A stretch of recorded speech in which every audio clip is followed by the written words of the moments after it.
ښې چارې. مینه د حضرت نوح کشتۍ ده چې حتما د امن ساحل ته رسیږي. مینه عاطفه ده، ولوله ده، حماسه ده، ریاضت دی او عبادت. مینه هله د سکون ساه اخلي کله چې د لیکلو لپاره لفظونه او حرفونه ختم او د زړه دننه داغونه په رغېدو شي. خو بالمقابل کرکه د ټایټانیک کشتۍ ده چې هېڅکله به هم د امن ساحل ته ونه رسیږي. کرکه د غلطې محاسبې زېږنده او د نفاق ځاله ده او په ټولنې کې د ناسور حیثیت لري. راځئ چې د خپلو مخالفینو او حریفانو د ځپلو او حذفولو په ځای یو بل ته د مینې او ورورولۍ لاسونه اوږده کړو.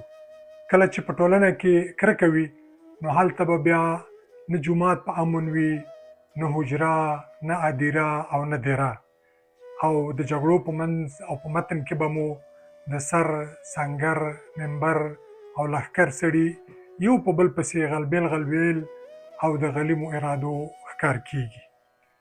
د کرکې او مینې په اړه پاتې خبرې زما په دې وروستني کتاب کې چې تازه چاپ شوی دی، کور مو له غنمو او په تاسو ډک.